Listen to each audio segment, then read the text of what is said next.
స్నేహితులారా, ప్రేమధార కార్యక్రమానికి మిమ్మల్ని ప్రేమతో ఆహ్వానిస్తున్నాం. మీరు మీ కుటుంబాలు దేవుని యందు ఆనందిస్తూ సంతోషంగా అర్థవంతంగా జీవిస్తున్నారని తలస్తున్నాం. ఈనాటి పాఠంలో యాకోబు హారాను నుండి పారిపోవడాన్ని గూర్చి మరియు మిస్పా ఒడంబడిక లేదా నిబంధనను గూర్చి మరియు యాకోబు జీవితంలో ఏర్పడిన సమస్య, అందులో ఇమిడి ఉన్న శ్రేష్టమైన సత్యాలను తెలుసుకోబోతున్నాం.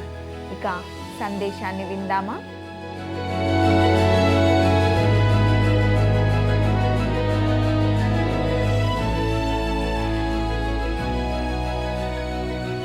ప్రియులారా, నేటి మన ఈ పాఠంలో మనము ఆదికాండము 31వ అధ్యాయము 17వ వచనం నుండి 32వ అధ్యాయము 6వ వచనం వరకు ధ్యానించుకోబోతున్నాం.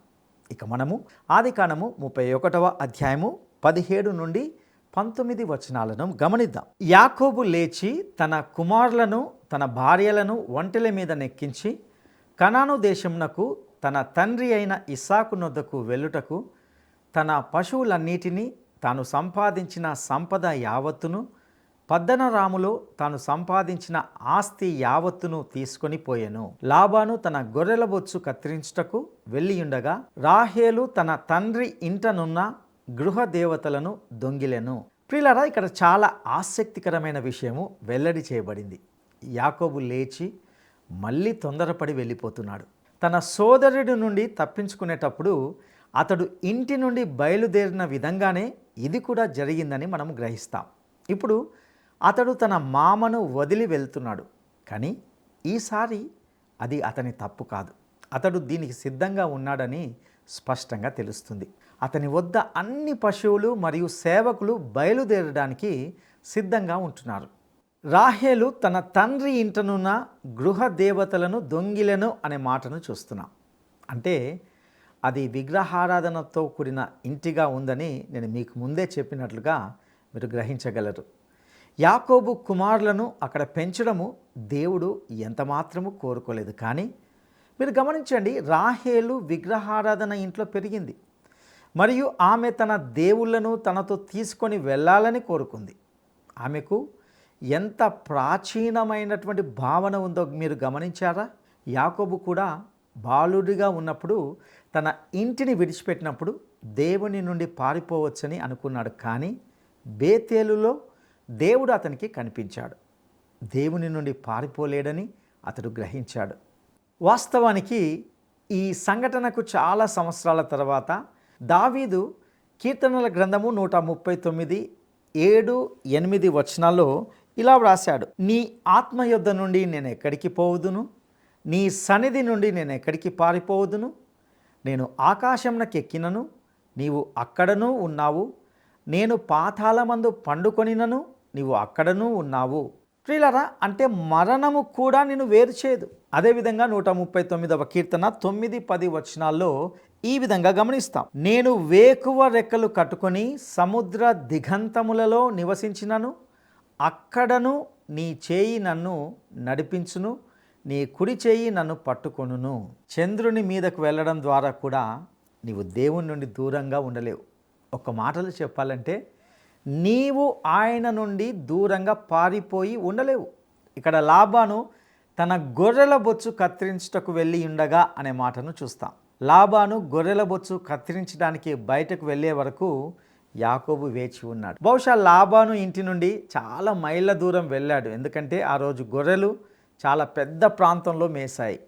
ఆ విషయానికి వస్తే అవి ఇప్పటికీ అలాగే ఉన్నాయి, ఎందుకంటే వాటిని మేపడానికి పెద్ద ప్రాంతము కావలసి ఉంటున్నది. లాబాను ఇంటి నుండి దూరంగా ఉన్నప్పుడు యాకోబు తాను వెళ్తున్నానని అతనికి చెప్పడము మర్చిపోయాడు. ఇక మనము ఆదికాండము 31వ అధ్యాయము 20, 21 వచనాలను మనము గమనిద్దాం. యాకోబు తాను పారిపోవుచున్నానని సిరియా వాడైన లాబానుకు తెలియజేయకపోవట వలన అతని మోసపుచ్చిన వాడాయెను.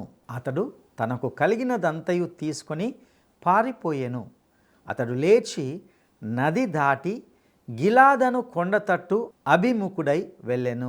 వారు యోర్దాను నదికి తూర్పున ఉన్న గిలాదు పర్వతం దగ్గరకు వచ్చారు. వారు చాలా భూమిని ఆక్రమించారు. ఇక మనము ఆదికాండము 31వ అధ్యాయము 22, 23 వచనాలను మనం గమనిద్దాం. యాకోబు పారిపోయినని 3వ దినమున లాబానుకు తెలుపబడెను. అతడు తన బంధువులను వెంటబెట్టుకొని 7 దినముల ప్రయాణమంత దూరము అతని తరుముకొని పోయి గిలాదు కొండ మీద అతన్ని కలుసుకొనెను. నిజంగా లాబాను అతన్ని పట్టుకోవడానికి వేగంగా ప్రయాణిస్తున్నాడు. యాకోబు విషయానికి వస్తే లాబాను వల్ల మంచి జరగదని మీరు ఖచ్చితంగా అనుకోవచ్చు. అతన్ని చంపేటంత కోపము అతనికి ఉందని నేను భావిస్తున్నాను. కానీ ఈ విషయంలో దేవుడు జోక్యం చేసుకుంటున్నాడు. ఇక మనము ఆదికాండము 31వ అధ్యాయము 24వ వచనాన్ని మనం గమనిద్దాం. ఆ రాత్రి స్వప్నమందు దేవుడు సిరియా వాడైన లాబాను నొద్దకు వచ్చి, నీవు యాకోబుతో మంచిగాని చెడ్డగాని పలుకకుము, జాగ్రత్త సుమి అని అతనితో చెప్పాను. ప్రియులారా, మరొక మాటలో చెప్పాలంటే నీవు ఏమి మాట్లాడతావో ఏమి చేస్తావో చాలా జాగ్రత్తగా ఉండు అని దేవుడు లాబానుతో చెప్పాడు. ఇక మనము ఆదికాండము 31వ అధ్యాయము 25వ వచనాన్ని గమనిద్దాం. లాబాను యాకోబును కలుసుకొనెను. యాకోబు తన గుడారము ఆ కొండ మీద వేసుకొని ఉండెను. లాబానును తన బంధువులతో గిలాదు కొండ మీద గుడారం వేసుకొనెను. ఒకసారి మామ లాబాను చెప్పేది వినండి. అతడు తెలివైన దుష్టుడు. అతడు వస్తున్నాడు, నిప్పు మరియు గంధకం పీల్చుకుంటూ కోపముతో రగిలిపోతూ యాకోబు తీసుకున్న అన్ని ఆస్తులను తిరిగి పొందాలని కోరుకుంటున్నాడు. అతడు బహుశా యాకోబును చంపి తన 2 కుమార్తెలను మరియు వారి పిల్లలను తిరిగి తీసుకొని పోవాలని ఆలోచించి ఉండవచ్చు. ఇక మనము ఆదికాండము 31వ అధ్యాయము 26, 27 వచనాలను మనం గమనిద్దాం. అప్పుడు లాబాను యాకోబుతో, నీవేమి చేసితివి? నన్ను మోసపుచ్చి కత్తితో చెరపట్టబడిన వారిని వలె నా కుమార్తెలను కొనిపోవనేలా? నీవు నాకు చెప్పక రహస్యముగా పారిపోయి నన్ను మోసపుచ్చితివేలా? సంభ్రమముతోనూ పాటలతోనూ మద్దెలతోనూ సితారాలతోనూ నిన్ను సాగనంపుదునే. లాబాను ఎంతటి తెలివైనవాడో, ఎంతటి దౌత్యవేత్తయో గమనించారా? తన కుటుంబానికి అద్భుతమైన వీడ్కోలు విందు ఇవ్వకుండా చేసినందుకు యాకోబుకు అపరాధ భావన కలిగించడానికి అతడు ప్రయత్నిస్తున్నట్టుగా చూస్తాం. అతడు గొప్ప వేడుక మరియు ప్రేమపూర్వక వీడ్కోలును కలిగి ఉండేవాడిగా చెబుతున్నప్పటికీ అతడు అలా చేసేవాడని నేను అనుకోవట్లే. ఆ తర్వాత అతడు ఒక సెంటిమెంట్ని ఉపయోగిస్తూ మనోభావాలను కొంత బలహీనం చేసే విధంగా రెచ్చగొట్టడానికి ప్రయత్నిస్తున్నాడు.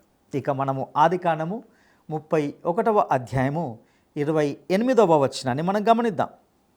అయితే నీవు నా కుమారులను నా కుమార్తెలను నన్ను ముద్దు పెట్టుకొననీయక పిచ్చి పట్టి ఇట్లు చేస్తేవి. ఈ కుమారులు లాబానుకు మనవళ్ళు అవుతారు.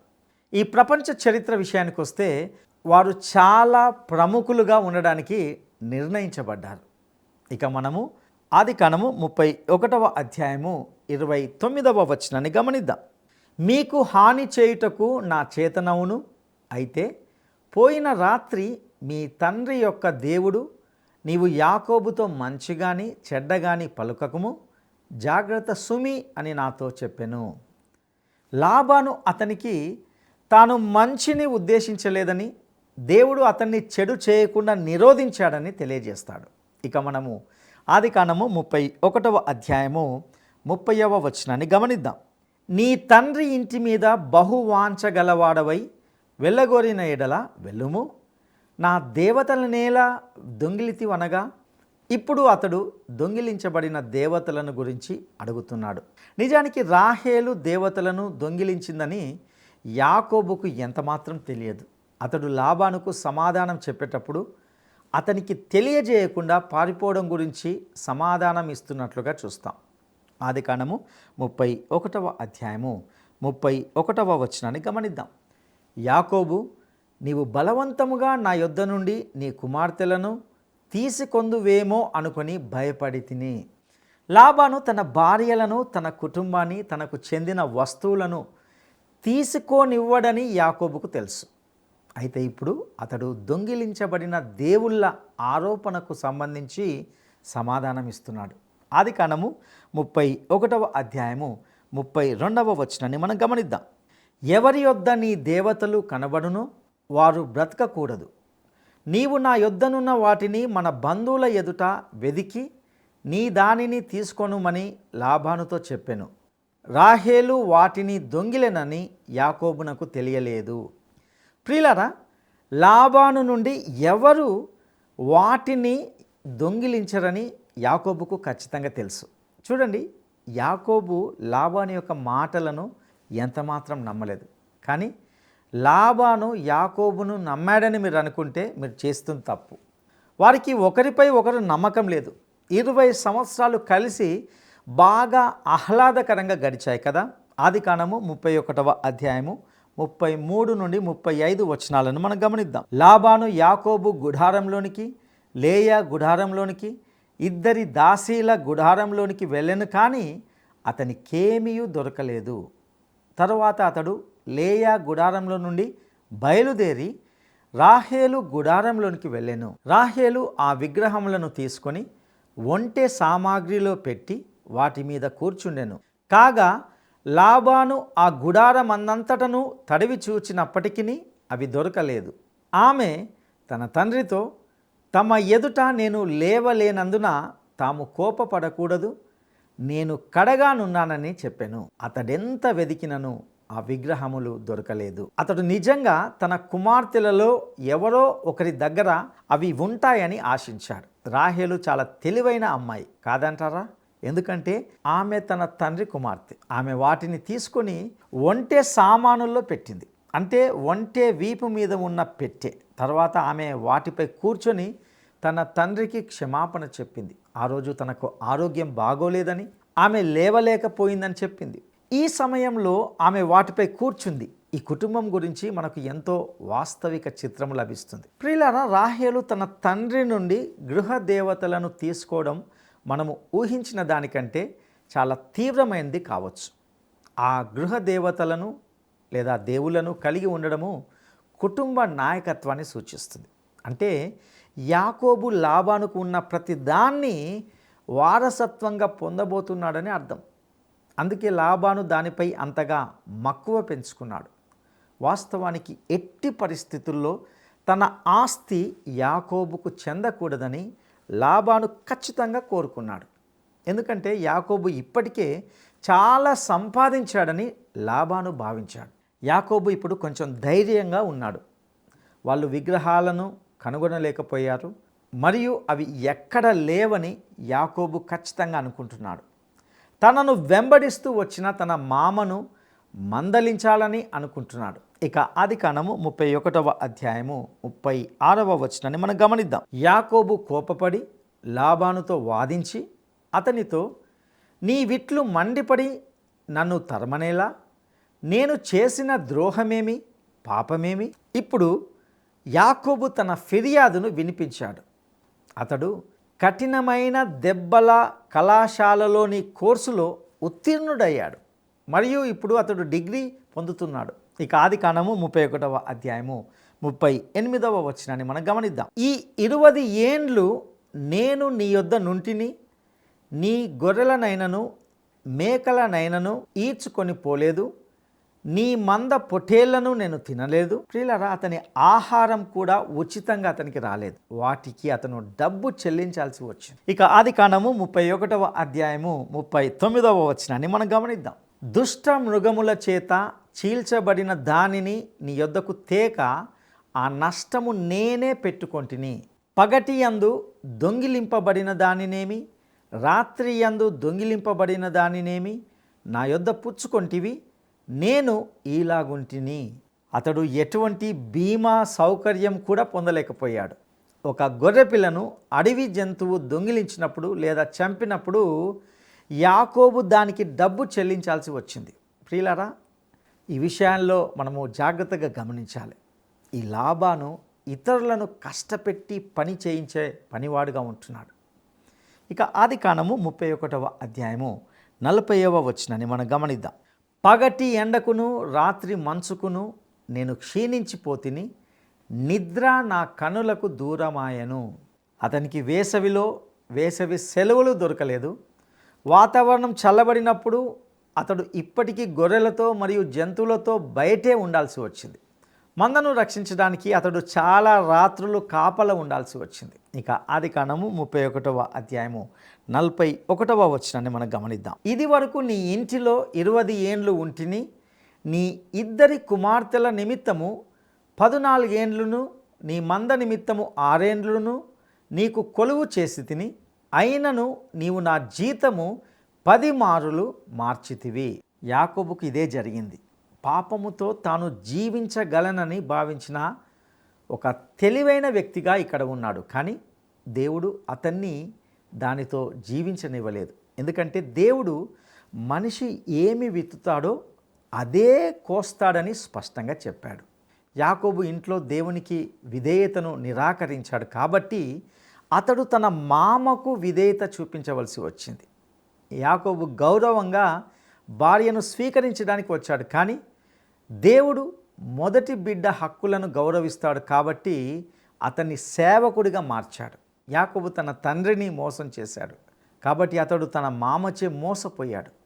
వాస్తవానికి యాకోబు తన జన్మ హక్కును లేదా జ్యేష్ఠత్వపు హక్కును పొందిన విధంగా తనను తాను ప్రదర్శించిన కిరాయి స్ఫూర్తిని అతడు ఇక్కడ వెల్లడిస్తున్నట్లుగా చూస్తాం. వాస్తవానికి తన తల్లి మేకపిల్లల చర్మాలతో తన చేతులను కప్పడానికి అనుమతించాడు. తర్వాత అతని సొంత కుమారులు అతన్ని అదేవిధంగా మోసం చేస్తారని మనము ముందు చూడబోతున్నాం. వాళ్ళు ఒక మేకపిల్లను చంపి దాని రక్తంలో యోసేపు రంగురంగుల అంగిని రక్తంలో ముంచారు.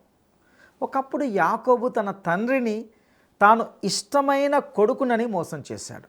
ఇప్పుడు తన అభిమాన కొడుకు యోసేపు విషయంలో కూడా అతడు మోసపోతాడు. ప్రియులారా, ఒక మనిషి ఏమి విత్తుతాడో అదే పంటను కోస్తాడు. ఇక ఆదికాండము 31వ అధ్యాయము 42వ వచనాన్ని మనం గమనిద్దాం. నా తండ్రి దేవుడు అబ్రహాము దేవుడు, ఇస్సాకు భయపడిన దేవుడు నాకు తోడై ఉండని ఎడల నిశ్చయముగా నీవు నన్ను వట్టి చేతులతోనే పంపివేసియుందువు. దేవుడు నా ప్రయాసమును నా చేతుల కష్టమును చూచి పోయిన రాత్రి నిన్ను గద్దించెనని లాబానుతో చెప్పాను. యాకోబు తన రోజును లాబానుతో గడిపాడు, తన బాధలను బయటపెట్టాడు. ఇప్పుడు అతడు లాబానును విడిచి వెళ్ళబోతున్నాడు. వారు ఒకరికొకరు వీడ్కోలు చెప్పి ఒక ఒప్పందాన్ని చేసుకున్నారు. దీనిని మిత్స్పా నిబంధన లేక ఒడంబడిక అని అంటాం. ఇక ఆదికాండము 31వ అధ్యాయము 43, 44 వచనాలను మనం గమనిద్దాం. అందుకు లాబాను, ఈ కుమార్తెలు నా కుమార్తెలు, ఈ కుమారులు నా కుమారులు, ఈ మంద నా మంద, నీకు కనబడుచున్నది అంతయు నాది. ఈ నా కుమార్తెలనైనను వీరు కనిన కుమారులనైనను నేడు నేనేమి చేయగలను? కావున నేనును నీవును నిబంధన చేసుకొందము రమ్ము, అది నాకును నీకును మధ్య సాక్షిగా ఉండునని యాకోబుతో ఉత్తరమియ్యగా. ప్రియులారా, యాకోబు ఒక స్తంభముగా ఒక రాయిని నిలబెట్టాడు, రాళ్ల కుప్పను సేకరించాడు మరియు అక్కడ ఒక ఒప్పందం జరిగింది. ఇక ఆదికాండము 31వ అధ్యాయము 48వ వచనాన్ని మనం గమనిద్దాం. లాబాను, నేడు ఈ కుప్ప నాకును నీకును మధ్య సాక్షిగా ఉండునని చెప్పాను కాబట్టి దానికి గలేదను పేరు పెట్టెను. మరియు మనము ఒకరికొకరము దూరంగా నుండగా యెహోవా నాకును నీకును మధ్య జరుగునది కనిపెట్టునని చెప్పెను గనుక దానికి మిస్పా అను పేరు పెట్టెను. ఈ ఒప్పందంలోని మాటలను యువకుల సంఘాలు మరియు ఇతర సంఘాలు ఆశీర్వాదంగా ఉపయోగించాయి. ఇది ఒకరి నుండి ఒకరు దొంగిలించడం మానేసి వేరొకరిపై పనిచేయబోయే ఇద్దరు దుష్టుల మధ్య జరిగిన ఒప్పందం కాబట్టి దానిని అలా ఉపయోగించకూడదని నేను అనుకుంటున్నాను. యెహోవా నాకును నీకును మధ్య జరుగునది కనిపెట్టునుగాక అంటే నీవు నా నుండి ఇక దొంగిలించకుండా ప్రభువు నీపై కన్ను వేసి ఉంచునుగాక అని నిజంగా చెప్తున్నాడు. ఈ వ్యక్తులు చెప్పేది అదే. దీని తర్వాత వారు విడిపోయారు. లాబాను మరియు యాకోబు మధ్య సరిహద్దు రేఖగా రాళ్ల కుప్ప మిస్పా వద్దే ఉండిపోయింది. ఈ ఇద్దరిలో ప్రతి ఒక్కరూ మరొకరి వైపు దాటవద్దని ప్రతిజ్ఞ చేశారు. ఇప్పుడు మనము 32వ అధ్యాయంలోకి వస్తున్నాం. ఈ 32వ అధ్యాయము యాకోబు జీవితంలోని ఉన్నత ఘట్టము మరియు దీనిని అతని జీవితంలో ఒక మలుపు అని చెప్పవచ్చు. అన్నట్లుగా ఇది ఏ విధంగానూ యాకోబులో వచ్చిన మార్పు కాదు. అతడు శరీరానుసారంగా జీవిస్తున్నప్పటికీ ఈ వ్యక్తి ఇప్పటికీ దేవునికి చెందిన మనిషి. అందుకే ప్రజలు క్రైస్తవులా కాదా అని నిర్ణయించడంలో చాలా జాగ్రత్తగా ఉండాలని మనకు చెప్పబడింది. క్రైస్తవులుగా కనిపించని వ్యక్తులు చాలామంది ఉన్నారు, కానీ వారు క్రైస్తవులే అని నాకు దాదాపు ఖచ్చితంగా తెలుసు. వారు క్రైస్తవులుగా ఉన్నారా లేదా అనేది ప్రభు చేతిలో ఉంది. వారు క్రైస్తవుల వలె ప్రవర్తించరు, అంతే. వారు తాము ఇది అని ఎటువంటి ఆధారాలను ఇవ్వరు. ఇక్కడ ఈ వ్యక్తి అనగా యాకోబు అలాంటి ఆధారాలు ఇవ్వలేదు. దేవుడు అతనికి కనిపించినప్పుడు మరియు అతడు ఒక విధంగా స్పందించినప్పుడు చాలా కొద్ది సందర్భాల్లో మాత్రమే అతడు ఒక విశ్వాసిగా స్పందించాడు. లోకంలో దేవుని యొక్క ప్రతినిధిగా మరియు సాక్షిగా ఉండవలసిన యాకోబు చెడ్డ సాక్షిగా ఉన్నాడు.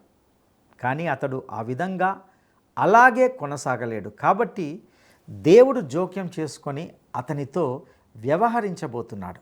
నిజం చెప్పాలంటే అతన్ని సరి అయిన మార్గంలో పెట్టడానికి దేవుడు అతన్ని కృంగదీస్తాడు. ప్రభు కూడా మనల్ని క్రమశిక్షణ ద్వారా సరిచేస్తాడు. హెబ్రీ పత్రిక 12వ అధ్యాయము 6వ వచనములో ఈ విధంగా చెప్పబడింది. ప్రభువు తాను ప్రేమించు వానిని శిక్షించి తాను స్వీకరించు ప్రతి కుమారుని దండించును. ఇది ఆయన పద్ధతి. ఆయన ఆ విధంగానే తన బిడ్డలను క్రమశిక్షణ చేస్తాడు. లోతు కూడా దేవుని బిడ్డలా కనిపించలేదు, కానీ అతడు అలాగే కనిపించాడు. ఎందుకంటే లోతు నీతిగల తన మనసును నొప్పించుచు వచ్చెను అని 2వ పేతురు పత్రిక 2వ అధ్యాయము 8వ వచనంలో మనం గమనిస్తాం. అయితే నేను మీకు చెప్తున్నాను, లోతు ఖచ్చితంగా అగ్ని అనే అనుభవం గుండా వెళ్ళాడు. అతడు సొదొమ గొమొర్రా అగ్ని నుండి తప్పించుకున్నాడు. కానీ ప్రభువు అతన్ని పరీక్షల అగ్ని గుండా వెళ్ళేలా చేశాడు. ఇదే యాకోబు యొక్క అనుభవం కూడా. అతడు తన కళాశాల డిగ్రీని కఠినమైన దెబ్బల కళాశాలలో పొందాడు. మామ లాబానుయే ఆ కళాశాలకు అధ్యక్షుడు మరియు డీన్ అని చెప్పవచ్చు. ఆ గ్రాడ్యుయేషన్ సమయంలో ఈ యాకోబు దయానీయమైన ప్రసంగం ఇచ్చాడు. డిగ్రీ పొందడానికి అతనికి 20 సంవత్సరాలు పట్టింది మరియు అతడు ఖచ్చితంగా దానికోసం పని చేశాడు. ఇక్కడ వృద్ధ లాబాను తన జీతాన్ని 10 సార్లు మార్చాడు. ప్రతి 2 సంవత్సరాలకు యాకోబు మామయ్యైన లాబానుతో ఒక క్రొత్త ఒప్పందాన్ని కలిగి ఉన్నాడు మరియు అది ఎల్లప్పుడూ యాకోబుకు ప్రతికూలంగా ఉండేది.